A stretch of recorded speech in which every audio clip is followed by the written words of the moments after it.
እቅዷ ተበላሸ። አብርሃም እጅግ በደስታ የሳቤላን ልደት እያከበረ ይገኛል። ዲና ይሄንን ደስታህን ወደ ሲኦል እቀይረዋለሁ እያለች ትገኛለች። ባርኮና ዲናም አሁኑ ሰዓት ተጣልተው ይገኛሉ። አንቺን ተከትዬ ስለወጣው ነው ነገሮች ሁሉ ስንት ዓመት ሙሉ የለፋውበት እቅዴ የተበላሸው።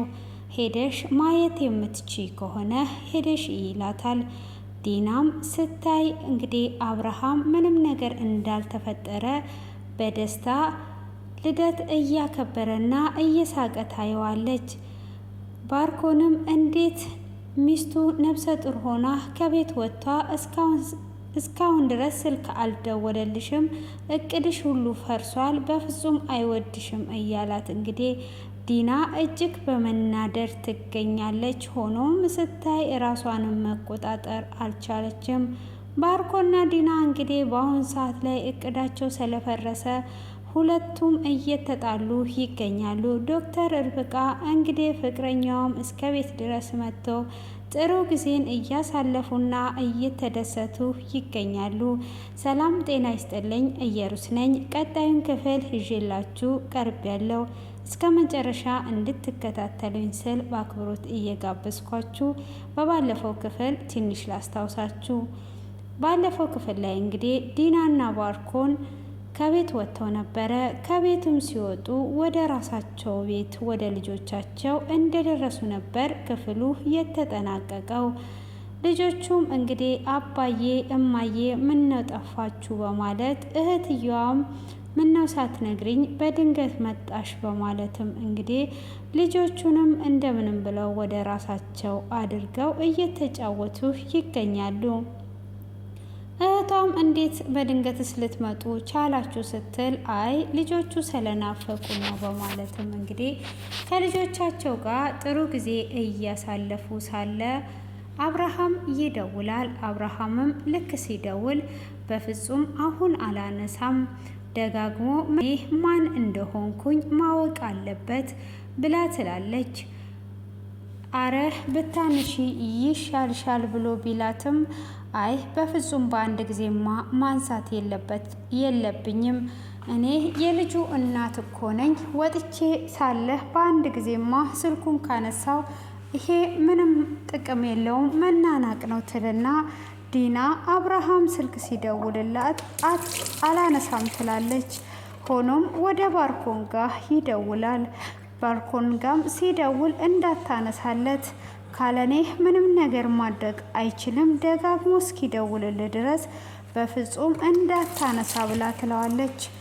እሱም እንግዲህ የዲናን ትዕዛዝ በመስማት እሱ ቢደውልለትም ስልኩን ማንሳቱን ያቆማል። በፍጹም ሊያነሳለትም አልቻለም። ሆኖም ደግሞ ይደውላል ብለው ስልኩን አይኑን እያዩ ቢጠብቁም አብርሃም መልሶ አልደወለላቸውም። ዲናና ባርኮን መጣላት ይጀምራሉ። የታል የደወለው? እስካሁን ድረስ እንዴት አይደውልም? ይኸው ስልኩ እስካሁን አልጠራም፣ ቁጭ ብሎ ነው ያለው። እኔ አንቺን ሰምቼ ነው የወጣሁት። ለምንድን ነው የማይደውለው? የልጁ እናት መሆንሽን እረስቶ ነው ወይ? ለምን አይደውልም? እያለ እጅግ እየተናደደ ይመጣል። አንተ ደግሞ ዝም ብለህ አትጩብኝ፣ ከፈለክና ካልፈለክ አትምጣ ነበር ያልኩ፣ ግን አንተ ተከትለህ መጣ። በቃ ነገሮች ሁሉም ይስተካከላሉ። አንተ እንደዚህ የሚያደርግ ነገር ምንድን ነው? ሁሉም ነገር በእቅድ ነው የሚሄደው ብላ ስትለውም እኔ እዚህ ቁጭ ብዬ ስልክ እስኪደውሉ ድረስ መጠበቅ አልችልም፣ ስለዚህ መሄድ አለብኝ በማለትም እንግዲህ ወደ ቤት ይሄዳል ማለት ነው። ወደ ቤትም ሲሄድ በፍጹም የትም እኔን ጥለ አትሄድም ብትለውም አንቺን ቁጭ ብዬ ከተጠባበኩኝ ነገሮች ሁሉ ስለሚበላሹ ዞር በይልኝ፣ አንቺ ቁጭ በይና ስልክሽን ጠብቂ በማለትም እኔ ራሱ እርብቃ የምትባለዋን ልጅ እዛ ትተሽ ስትመጪ ማበድሽን ማወቅ ነበረብኝ፣ ስለዚህ ዞር በይልኝ በማለት እንግዲህ ዲናን ይገፈትራትና ወደ ቤት ይሄዳል። ወደ ቤት ሲሄድ እንግዲህ ኤፍሬምም መጥቶ ነበረ። ኤፍሬምና እርብቃ ተገናኝተው ስለነበሩ እሱም በአጥሩ ኋላ ሆኖ እየተመለከታቸው ነበረ።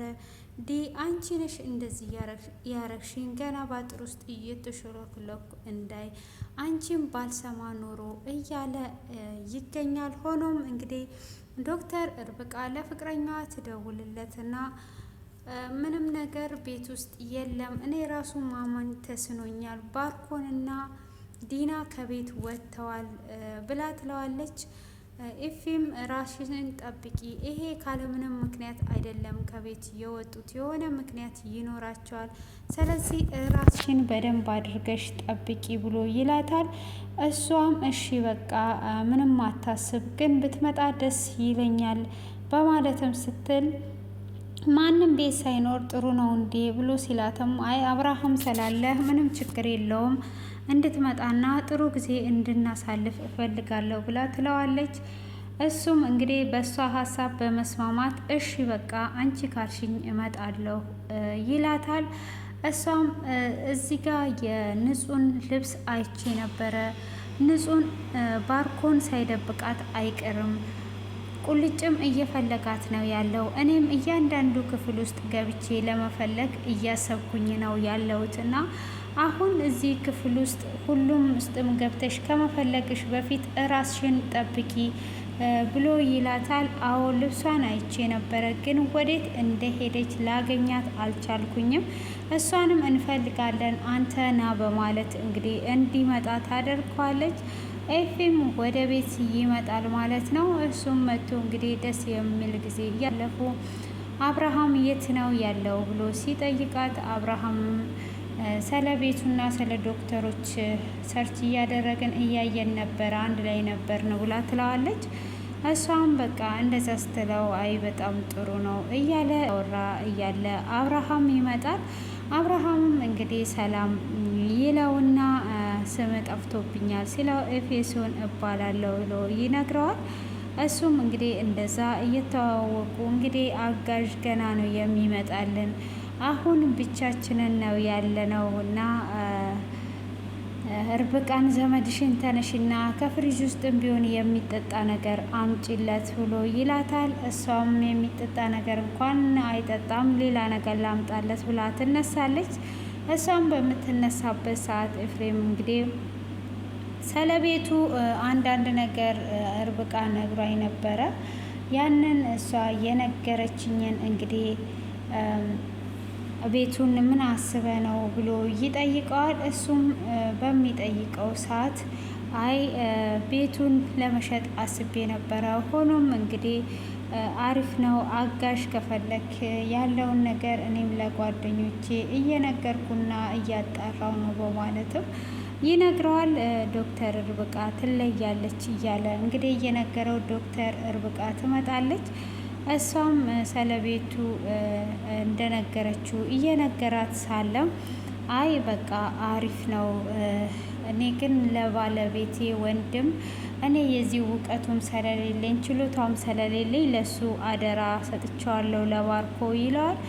እሱም ችግር የለውም በቃ ግን መጀመሪያ አንተ ማጣራት ያለብህ ዋጋው ይሄ ቤት ስንት ብር ያወጣል የሚለውን በደንብ አድርገህ ማጣራት አለብህ ብሎ ይለዋል።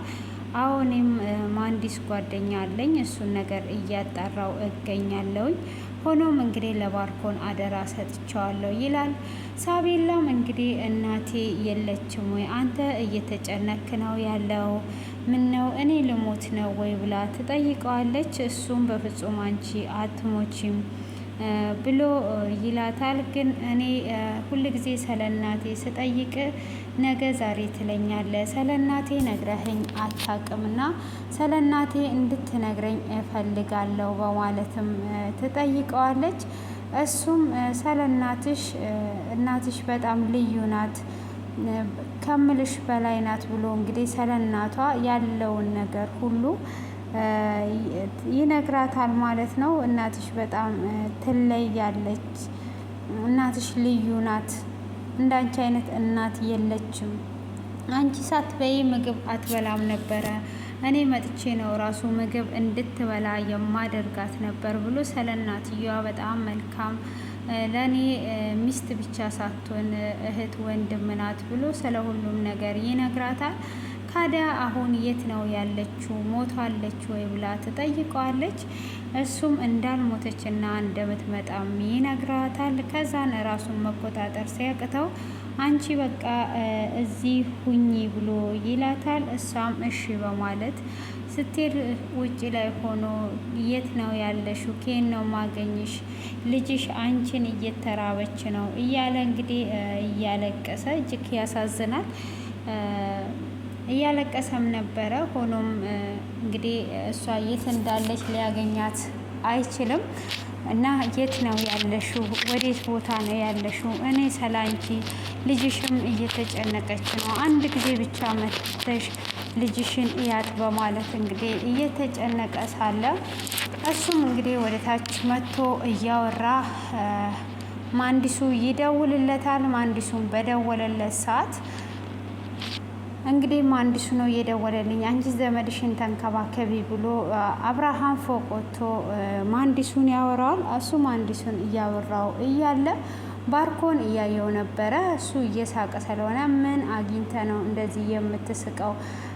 አንተ ጭራሽ ተመችቷል። ጭራሽ ምንም እንዳልተፈጠረ ነገር እንደዚህ እያስካካ ትገኛለህ። እንደዚህማ በፍጹም ሊሆን አይችልም። እንዴት ነው እንደዚህ የምታስካካው?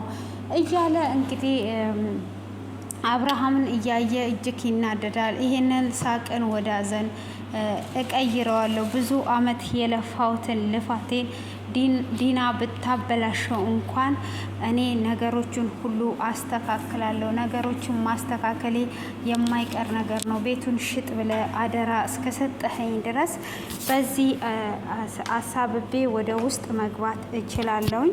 ግን አሁን ወንድ እስከሆንኩኝ ድረስ እሱ ትንሽ እንዲለምነኝ መጠበቅ አለብኝ። ዝም ብዬ መልከስከስ የለብኝም በማለት እንግዲህ ይጠብቀዋል። እያየውን በጣም ይናደዳል። የሱን ሳቅ እያየ ሲናደድ ጭራሹኑ ርብቃንና ፍቅረኛዋን ያያል። ጭራሹኑን አተዚህ መታችሁ እንደዚህ የሆናችሁ ነው ያላችሁት። አሁን ሳቁ። ይሄንን በቅርብ ቀን አዘንህን አሳይሃለሁ በማለት እንግዲህ እጅግ እየተናደደ ያያል። እንግዲህ ርብቃና ኤፌሲዮን ደግሞ እየሳቁና እየተጫወቱ ይህን ሳቅሽንና ይህን ደስታሽን ነው የምፈልገው። በቃ በቅርብ ቀን አንቺም የሳቅሽ እንዲመለስ ባርኮንንም ወደ እስር ቤት ወረውረዋለሁ እያለ ይገኛል።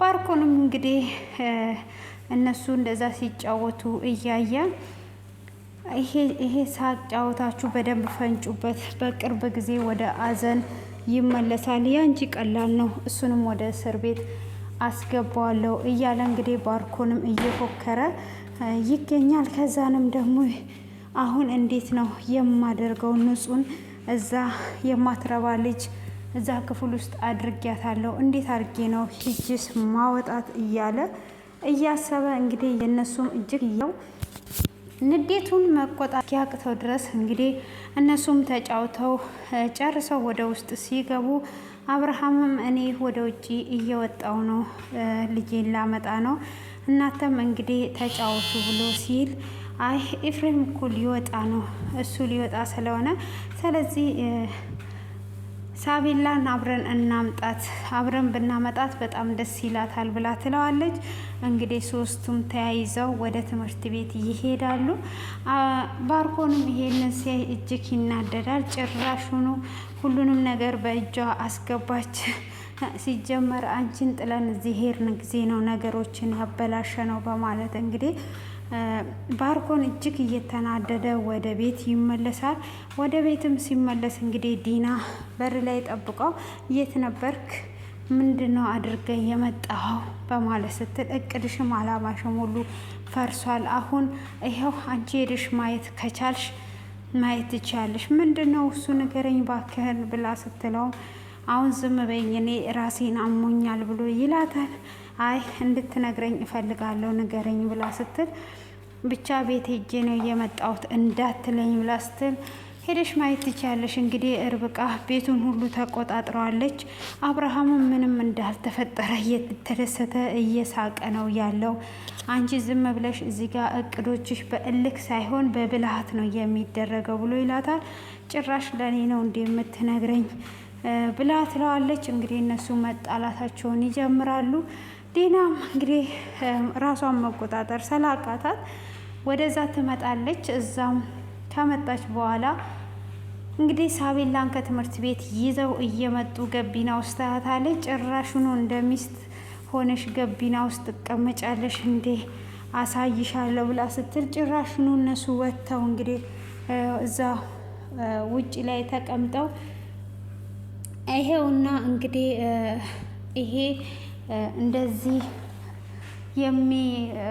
የምነግርሽ ነገር አለኝ ብሎ ይላታል። ዶክተር ርብቃን እጆቿን ይዞ ከዛም በኋላ ምንድነው አብርሃም ነገረኝ ብላ ስትለውም እሺ እኔ ስለ ሳቤላ ሳሰማ ምነግርሽ ነገር አለ። የሳቤላ 10 ዓመት ልደት ነው እና ትንሽዬ ነገር እንድናዘጋጅላት ነው የፈለኩት። ልጄን መቼ እንደማጣት አላቅምና ልጄ እንድትደሰት እፈልጋለሁ ብሎ ይነግራታል ሁሉንም ነገር።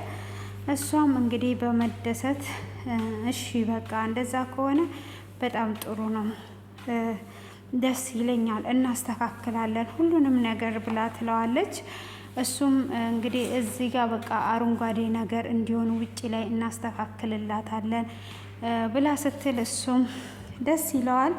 በቃ ቤት ገብተን ሁሉንም ነገር እናስተካክላለን እያለ እንግዲህ ብዙ ሰዓታትን ቆመው እያወሩ ነበረ። እየነካካችው በነበረበት ሰዓት ዲና እጅግ እየተናደደች ነበረ። ጭራሽ ሆኖ እንዴት ምንም እንዳልተፈጠረ ነገር እንደዚህ ሊኖር ይችላል? ይሄ ነገር እንዴት ነው እንደዚህ ሊከሰት የቻለው? በፍጹም ሊሆን አይችልም እያለች እንግዲህ እጅግ እየተናደደች አብርሃምና ርብቃ ተያይዘው ወደ ውስጥ ይገባሉ።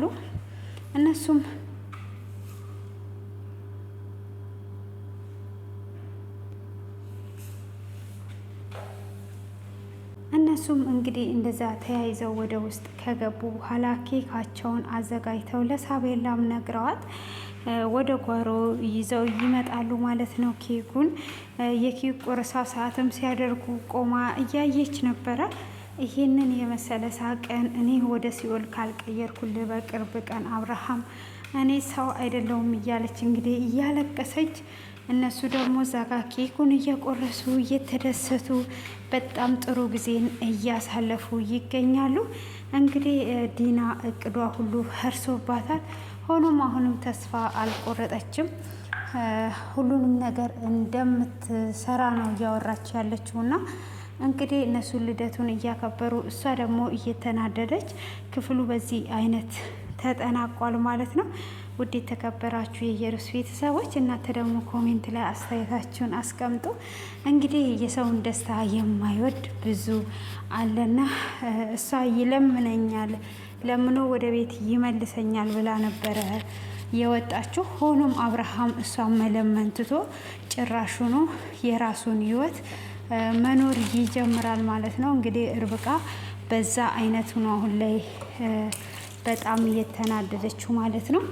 ያ ነገር አናዷታል ማለት ነው። ዲና እንዴት ነው እሱ ስልክ ደውሎ ያለመነኝ እኔ የልጁ እናት ሆኜ በማለት እንግዲህ ባርኮንም እንዴት የልጁ እናት ሆና ለምንድን ነው ያለመናት? እንዴት ነው በአንድ ጊዜ ዝም ብሎ ምንም ነገር እንዳልተፈጠረ እየኖረ ያለው በማለት እንግዲህ እሱም እጅግ ተናዷል ማለት ነው። ይሄ ሁሉ አመት የለፋውት እቅዴ ፈርሷል በማለት ይገኛል። እንግዲህ የሰውን ንብረት ለመውሰድ ያው ብዙ ጊዜ ለፍቶ እንዲህ በከንቱ የሚቀሩ አሉና በዚህ አይነት መሰረቱ ላይ እንግዲህ ይገኛል ማለት ነው። እንግዲህ ካለምንም ነገር እንደዚህ መናደድ በጣም የሚገርምና የሚደንቅ ነው። ውድ የተከበራችሁ ቤተሰቦቼ እንግዲህ እናንተም ደግሞ አስተያየታችሁን ኮሜንት ላይ ታስቀምጣላችሁ ብዬ ተስፋ አደርጋለሁ። የዛሬ ቪዲዮ ይሄንን ይመስላል። እንግዲህ ልጆች አላቸው። ሁለቱን ልጆች እህቶቿ ጋር አስቀምጣ፣ ግን እሷ የሰውን ንብረት ለመሻማት በዚህ አይነት ሁኔታ ነው ማለት ነው። በጣም ነው የሚገርመው። እንግዲህ የዲና እቅድ ስለፈረሰ ደስ ይላል፣ ግን አብርሃም በጣም ያሳዝናል። ሆኖም ግን የሳቤላ እናት በሕይወት ስላለች በጣም ደስ ይላል ማለት ነው። እና እንግዲህ እናንተም አስተያየታችሁን እንድታስቀምጡና ኮሜንት እንድታደርጉ እና ደግሞ እንድታበረታቱኝ ስል በአክብሮት እጠይቃችኋለሁ ማለት ነው። ውድ የተከበራችሁ ቤተሰቦቼ እያበረታታችሁኝም ስለሆነ ከልብ አመሰግናለሁ። በአዲስ ቪዲዮ ጠቃሚ በሆነ ቪዲዮ ድረስ ሁላችንም ባለንበት ስፍራ የእግዚአብሔር ጥበቃ ይብዛልን። ለሀገራችን እንጸልይ። እንግዲህ መልካም ቆይታ ይሁንላችሁ እና መልካም ቆይታ። ባይ ባይ።